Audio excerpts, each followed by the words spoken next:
Okay, Bismillahirrahmanirrahim. Assalamualaikum warahmatullahi wabarakatuh. Nama saya Nurul Jana binti Nur Azman, nombor matrik I 201104609. Okay, hari ini saya akan ceritakan, saya akan bentangkan apa jawapan saya ataupun regarding on our final assessment lah, on our report. Okay, ni report saya.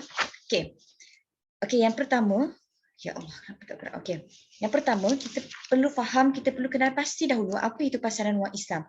Okey, pasaran wang Islam ni adalah salah satu bahagian daripada pasaran kewangan Islam. Pasaran kewangan Islam terbahagi pada dua, which is pasaran wang Islam dan pasaran modal Islam. Pasaran wang Islam ni secara ringkasnya mudah untuk difahami adalah ia adalah satu pasaran jangka masa pendek yang tinggi kecairannya. Bila mana tinggi kecairannya, maka permintaan orang untuk membeli instrumen ni semakin hari semakin meningkat. Okey? Okey, seterusnya kita akan terus pergi kepada cabaran dalam pasaran wang Islam. Minta maaf kalau saya macam agak laju Prof sebab saya nak kejar masa. Okey. Yang pertama, kami perlu cari 4 cabaran berserta contoh, dan cabaran pertama yang saya dapat adalah kurangnya kefahaman masyarakat terhadap pasaran wang Islam. Okey. Cabaran pula dah. Kurangnya kefahaman masyarakat ni, kenapa? Sebab masyarakat kita hari ni, yes, diorang tahu ada pasaran wang Islam, diorang tahu ada pasaran modal Islam, diorang tahu ada security situ, security sini, whatever semua tu. Tetapi diorang sekadar tahu, diorang tak ambil tahu dan diorang tak lebih faham. Ada beza di situ, sekadar tahu, dia tak nak further, no, maksudnya nak lagi dalam tahu, ada beza kat situ. Okey, sebab apa? Ini dikatakan sebagai satu cabaran untuk untuk pembangunan ataupun perkembangan pasaran wang Islam di negara-negara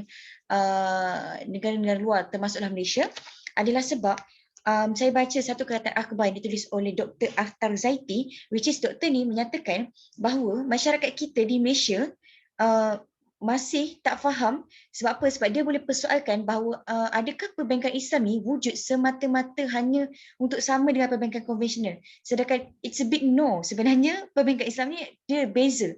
Sebab apa? Kita ada pematuhan syariah, kita kena ikut. Dan keratan akhbar ni ditulis oleh Dr. Akhtar Zaiti ni pada bulan Januari yang lepas. 20 Januari yang lepas. So kita boleh katakan ini adalah latest news lah. Okay? Jadi bila mana orang tak faham macam mana pasaran wang Islam ni nak berkembang dalam satu negara tu. Okay? Yang kedua adalah wujudnya ideologi Islamofobia. Islamofobia ni kita biasa dengar, which is orang ada anggapan prejudis terhadap umat Islam. Okay. Macam mana Islamofobia ni memberi kesan kepada perkembangan pasaran wang Islam di negara luar.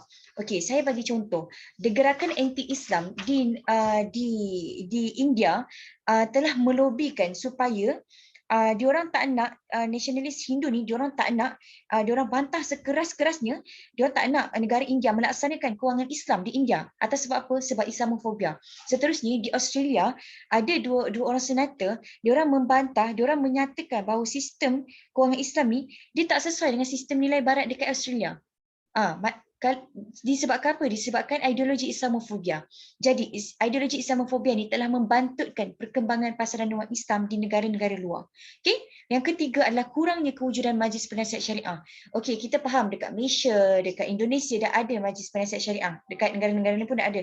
Tetapi saya baca dekat Arab Saudi, dekat Iran, Qatar, Turki, Kuwait, masih tak ada lagi majlis penasihat syariah. Ini adalah satu perkara yang bahaya sebab majlis penasihat syariah ni adalah orang dan ataupun badan yang bertanggungjawab untuk memastikan sistem kewangan Islam ataupun segala urus niaga yang berkaitan kewangan Islam mengikut pematuhan syariah dekat negara tersebut. Jadi menjadi satu tanda tanya, macam mana kalau negara yang tak ada majlis penasihat syariah ni, macam mana diorang nak handle bila mana contoh ada isu, ada perselisihan faham. Macam mana diorang nak decide benda tu. Faham tak? Bila tak ada majlis penasihat syariah. Contoh mudah, di Malaysia, kalau ada apa-apa isu, majlis penasihat syariah, diorang akan bincang, okey, macam mana kita nak decide ni? Apa ni? Macam itulah. Okey? So, bila tak ada majlis penasihat syariah ni, siapa yang akan bertanggungjawab untuk lead benda tu? Okey? Seterusnya adalah, okey, last kali lah, perundangan syariah yang tidak seragam. Apa yang dimaksudkannya adalah saya hasil penelitian dan pembacaan saya di Iran, disebabkan tak ada perundangan syariah yang seragam ni, sampai wujudlah terlalu banyak tafsiran syariah yang akhirnya menyebabkan wujudnya pelbagai mazhab Dia dah ada macam banyak sangat mazhab sebab orang ni tafsir, orang ni tafsir, orang ni tafsir. Nyudahnya tak tahu nak ikut mana sebab kita tak ada satu perundangan yang fix. Kita tak ada. Kalau ada perundangan tu, siapa-siapa boleh menafsir tapi at the end dia kena ikut perundangan tu. Itulah bezanya yang mana dia akan macam mana dia boleh menjejaskan pasaran wang Islam untuk berkembang sebab just imagine lah kalau orang ni cakap A, orang ni cakap B, orang ni cakap C, macam mana kita nak? Kita tak ada, dia tak selaras. Dia tak selaras. Jadi, apa fungsi untuk dua cabaran terakhir tadi itulah kewujudan Majlis Penasihat Syariah dengan perundangan syariah yang tidak seragam ni. Dekat sini, AAOIFI, AUFI perlu mainkan peranan. Diorang perlu mainkan peranan dan AUFI telah pun buat serba sedikit tindakan untuk macam menggalakkan negara-negara yang tak ada Majlis Penasihat Syariah ni untuk adakan Majlis Penasihat Syariah. Kemudian perundangan syariah ni diorang merangka diorang dah macam diorang dah sediakanlah macam orang yang profesional yang boleh lead benda tu apa semua. Aufi dah ada ambil tindakan. Ada detail lah saya ceritakan dalam report ni tapi disebabkan pembentangan ni pun 5 hingga 7 minit, saya pun masa pun terbatas. Dah berbunyi dah alarm saya. Secara ringkasnya begitulah. Okay, so kesimpulannya adalah pasaran wang Islam ni dia ada satu peranan yang penting dalam perkembangan ekonomi di Malaysia dan negara-negara luar juga.